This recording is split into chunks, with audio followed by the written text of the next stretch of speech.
Babita Patel. Yes. Always a pleasure to spend time with you. Thank you once again for having a conversation with me.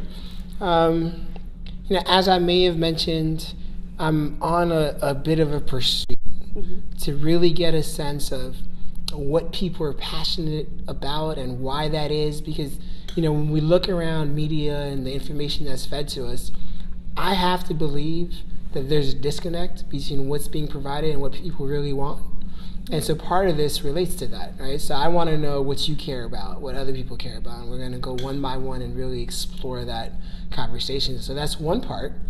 The other part is, I think oftentimes people are scared to pursue their passions and their interests for a wide variety of reasons. And I tend to believe that the magic happens at that intersection of passion and action, right? So in as far as people are living and doing things that they really care about, they're gonna thrive and do it so much better. And so I really wanna explore it and see how, wonderful people like yourself that I really enjoy spending time with think about that topic. So it's interesting that you say that, and I think there's a lot of push, especially for young people, to live their passion, and do what they're passionate about. The problem is finding out what their passion is. Sure. It's like half the battle, and it's daunting when there's a lot of quote unquote pressure to find your passion and live it, but also it takes time to find it. And half the time you don't even know you're stumbling across it. Frankly, that's what happened with me. I was in my 20s and, just not knowing what the future held for me, but also that was part of the problem, where I didn't know what I was looking for and struggling a little bit. And eventually it's manifested into panic attacks.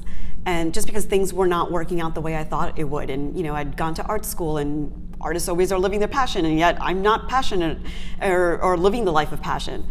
And so these panic attacks were really scary, and when I was in one, I never saw the end of it, didn't know what would be on the other side of it, other than just maybe something more scary, I'm not quite sure. And they kind of took over a little bit of my being, in that I was afraid of I didn't know what triggered it, so I was kind of afraid of everything, of getting another one. And I didn't know what to do to end them. And around that time, my mother was planning a trip to Tibet with my aunt. And I love to travel, I just wasn't doing it at the time, probably, which was manifesting in panic attacks. And so I just wanted to be somewhere outside of New York, outside of my headspace, and to be somewhere else, and maybe that would fix me. And my mother told me that the trip to Tibet was actually part of a Hindu pilgrimage for Shiva, one of the main Hindu gods. And again, didn't really know what that meant, other than I'm going to Tibet, just not in New York. And I had gone there with the idea now in my mind that I'm going to a holy spiritual place. And so someone with divine power is just going to magically fix me. Like, I was looking for that because I was a mess. And the pilgrimage involves trekking to 19,500 feet up, and I have high altitude sickness, and so I'm still a bigger mess. Like, there's no solution happening. And part of it was just like, I'm looking for divine intervention, and I'm not getting it, because as I realized later on, it's, as I equated to, it's kind of like love. It doesn't happen when you're looking for it. I was desperate, and God knew that, and so she stayed away from me. But then eventually I got into India, out of Tibet, went through Nepal into India, and I was having this one really quiet, meditative, spiritual moment on the banks of the Ganges River in Haridwar, which is a city actually, above Delhi. And at sunrise, it was like all the stars were aligning to create this perfect moment. And I had a really perfect divine moment. And I felt God's presence in that moment, which is what I was looking for in Tibet. But it was just this idea of not worrying about myself. And if I stop worrying about myself, the panic attacks would go away. And when I realized that, I was like, well, if I'm not worried about me, who do I worry about? And it was like this idea, maybe I worry about other people, maybe I work with other people, for other people. And I came back to New York with the idea of what makes me happy. I know I love photography, I love travel, I'm really passionate about international affairs, I want to help others. And so I was Googling and came across the term humanitarian photographer, and that's when like the light bulb went off, and I was like, this is what I'm going to do with the rest of my life. And so I didn't go looking for my passion, I just wanted my panic attacks to stop. And that was a huge lift off my shoulders to obviously find my passion, but also because I wasn't looking for it. Sure. And the pressure to find it wasn't there. It was just, I was more focused on something else. Sure, that makes total sense. And I think you're onto something there in terms of that search for the passion. I remember seeing a psychologist at Harvard many years ago talk about the stages of development, and they talked about the 20s being a time for that pursuit to go out and search and just test different things, and the 30s being a time where you go and actually execute on some of those thoughts.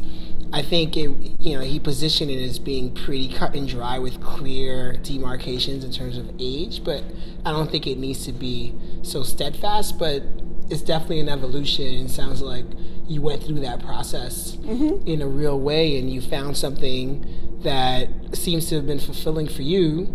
And I would say, for all of us that have been able to witness your work, I think it's been a great contribution to society and the things that we do. Maybe you can speak about how it's been for you to kind of be in your passion, and what is it about humanitarian photography that you find to be so fulfilling and rewarding in different ways? Half of it is being creative. Sure. That speaks to my soul from when I was very little, and who I am. The nice thing, though, is that I get to use my creativity to help others. Sure. And not just to help others, but to connect with others. And I get to meet people around the world who have changed their lives for however they've changed it, whether it's through finding education while serving a maximum sentence prison sentence, or it's a ballet dancer turned U.S. Marine who wanted just a different physical challenge, and I had to follow him around for the day, which was phenomenal. He's one of my favorite human beings on the planet after witnessing what kind of opportunities he sees with connecting the different ethnicities in Iraq where he served. Sure. Through dance. I've salsa danced with women inside Cité Soleil, one of the slums in Port-au-Prince, Haiti. I'm familiar with that place. Yeah. To be able to dance with someone who I can't really have a language conversation with, but to be able to connect with them through dance and a shared female experience was phenomenal, And at the same time, I'm able to occasionally lift up my camera and capture their spirit through the lens of my viewfinder. Sure, no, that's wonderful. Actually, speaking of communicating through dance, there's a new TV show on Netflix called We Speak Dance, which has actually been developed by a good friend of mine, Vandana Hart. You guys should connect on that front. It's definitely very compelling. I saw one of the seasons at a premiere. It's amazing. And I can definitely appreciate what you mean by communicating through dance, right? Because at the end of the day, communication, people often say it's only 14-15% actual language, and the rest is everything else. It's the intonations, it's the body language, it's what happens between the words. And dance, to a certain extent, conveys more of that than words can. So it's part of the physicality, the body movement, which is part of language, and how you relate to someone. And you don't necessarily need to speak the same language to say the same words. Yeah, absolutely. Have there been any significant challenges that you've encountered throughout your time doing humanitarian photography? On occasion, there is a moment where I don't know if I should be photographing. Sure. I am someone who is not a doom and gloom person, and I see beauty and want to make sure I capture that versus the doom and gloom stuff. And so sometimes, I'll see a child playing in dirty water, and she's gleeful in that moment, and I can easily see the composition, the lighting, and all the artistic elements there. And but there's there's a potential for someone to look at that picture and see the poverty and all the resources that she's lacking, which would diminish her her dignity. And I don't want to do that. Even though I see the potential of taking a really beautiful photograph, I don't want to hurt someone by what I think is quote unquote beautiful. And one of the rules that I live by is that eventually one day, I assume everyone's going to be on Facebook. And I don't want someone to come onto Facebook and see a picture of them that I've taken and be embarrassed by it. Sure. So that's a fine line to walk. And sometimes, I might still take the picture and looking back at it, knowing that I did something I shouldn't have captured. And so I don't want to share that with others. And, I tuck it away and no one sees it. Got it. No, that makes sense. It sounds like that's kind of a whole category of photography. Some people term as poverty pornography. Yeah. So it's good that you've chosen not to participate in that endeavor. What would you suggest? So if you think of kind of the collective we, what can we do to create greater value and opportunity within your passion to help you realize, your objectives within that space, and just to make that environment more fruitful and productive, not only for you, but for all other humanitarian photographers? I think seeing value in not poverty porn pictures. I think, unfortunately, a lot of NGOs or nonprofits are used to seeing those kind of pictures from the 80s with a child from Africa who's crying with his fly in the eye, near his eye, and seeing how terrible his life is compared to our Western life, and so therefore we need to go in and save them. Sure. That's not the case. And to assume that mentality is detrimental to not only them, but also to us, because we have an inflated version of what we can do. And that influences how we help people, because we go in there thinking we know what's best for their communities when they know what's best for their communities, just like we know what's best for our communities. So I think understanding that connecting to the human spirit and looking someone in the eye who's of a different background and experience, and seeing that there is commonality. I think it's about 1% of humans' DNA shows the physical differences, and so let's celebrate the 99% of it, not the one that's different. Sure. Wow, that is really amazing, because it's not easy to be on a track and then make the conscious effort to shift. Yeah. I tend to think of that as passive versus active living. It sounds like this young man has figured out how to step outside of himself, look at the habits that he's formed and the person that he's become and that he's becoming, and decide to make a shift. Yeah. And I would assume that one of the things that could be beneficial is to figure out how do we take that and share it with the general population, and figure out how to get more people reformed, A, but then B, I'm also curious about the system itself, right? So you mentioned this young man, he's been in prison, his parents have been in prison, his grandparents have been in prison, and there are arguments that suggest at the time of emancipation, slaves were basically taken from the fields and put into prisons, and there's a whole industrial complex that's been built around it.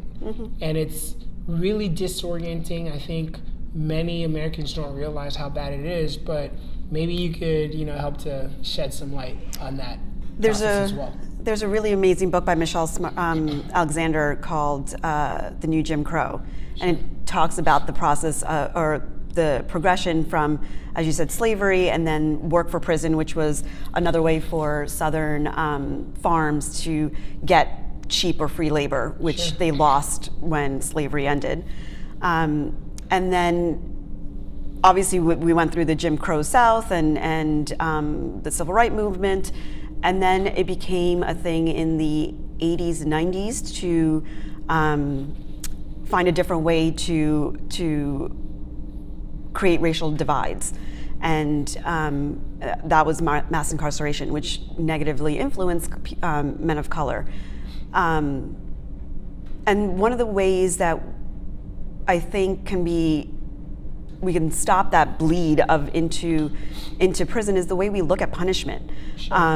And I think that people see it's a black and white issue. You did something wrong, you should be put away for a very, very long time and not given an opportunity when you come out, which doesn't help anyone. It doesn't help him, it doesn't help his family, it doesn't help the community that he comes from, it doesn't frankly help the American taxpayers. Sure. Some of the numbers in New York State it costs $50,000 to incarcerate someone for a year, but it costs $5,000 to educate them for a year.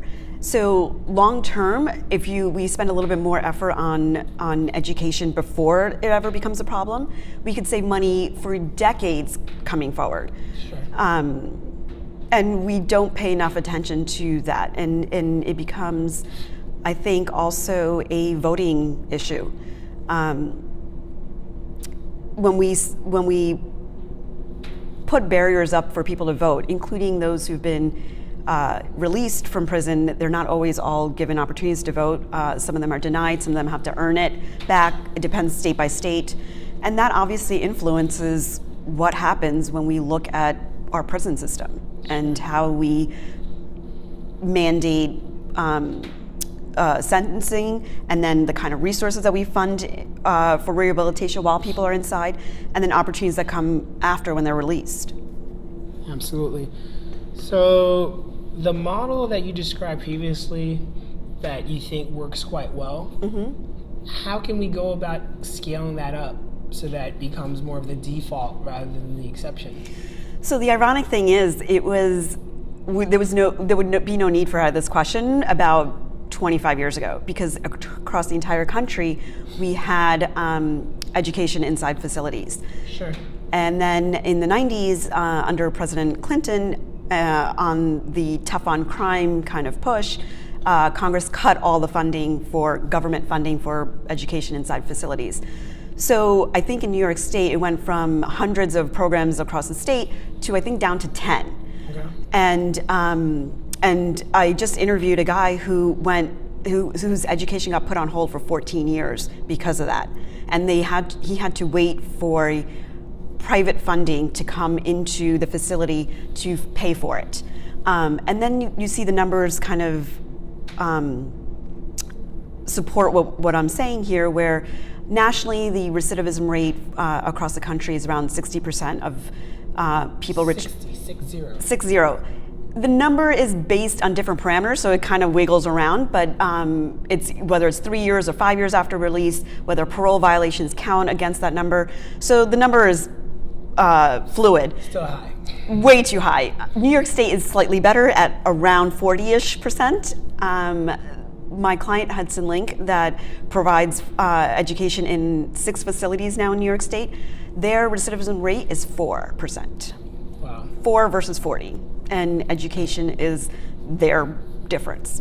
Got it. So why is it even an issue? Why is it so challenging to implement these measures if A, it actually helps the taxpayer save money, it helps the government be more efficient, it's better for the inmates and society? It seems like all the indicators are such that it would be a no-brainer that we would just roll this out. So what are the impediments?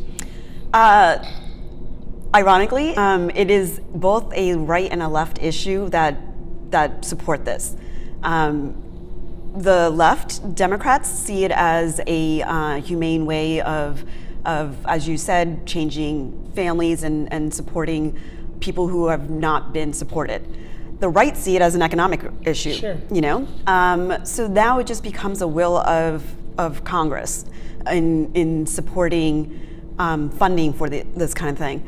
Obama actually put in place Pell Grants that was on a 3-year shelf life, so it'll probably run out next year. And it's a small percent, I think 1% of the entire Pell Grant budget goes into putting it through. So there is very small support for it. It just needs to be more forefront and more vocal. Sure. Part of it will be getting the communities that are hit, the communities of minorities, low income, to have a voice inside their government to say that we want this change. Sure. And are these issues handled on both the state and federal level? Yes. So how, as simple citizens, what can people do to help move things along? And I'm also supposed to be speaking to certain legislators, both federal and state, so it'd be interesting for me to know.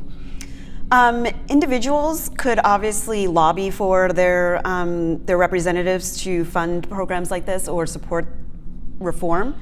They could also privately fund some of these programs in terms of donations. New York State is actually one of the forefront states, which is I'm very proud of, and as a New Yorker. And the nice thing is that there is a national coalition that had formed in the last few years of Obama's administration that's looking at helping states help each other figure out best practices, resources, and how to kind of make it a bigger initiative within their state. I know California has it, North Carolina is starting to step up. There's a facility in Illinois that's also stepping up. So because they might not get federal support, the organizations are doing it with each other, which is really nice. Okay.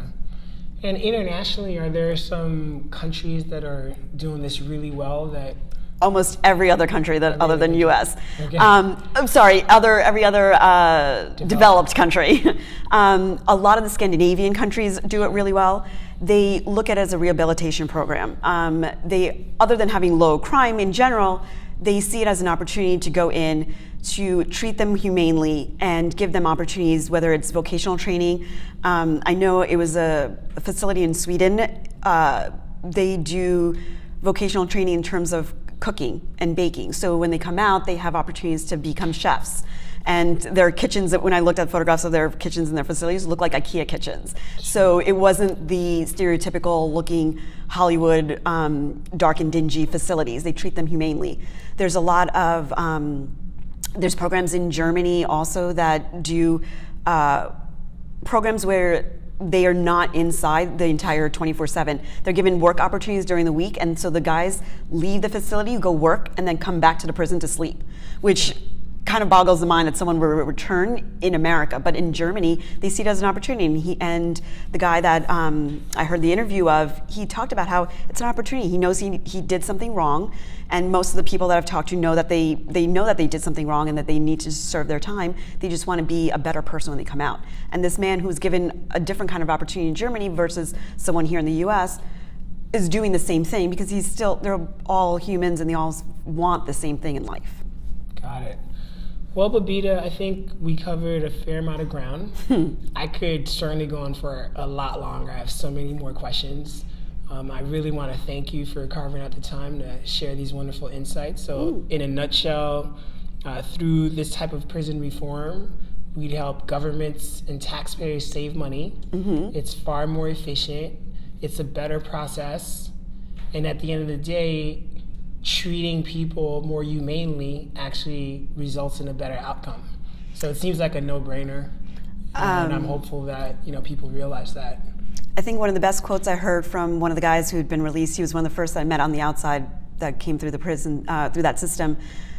He said that he would not have wanted to be, he wouldn't have wanted to know the person that he was before he went in, but he would want to be the neighbor of the person who he is now as someone who's been released. And that really stuck with me, and it's true. Some of the men that I've met, I call them friends. They've helped me move. They've painted my apartment for me. I would want to be their friends and their neighbor.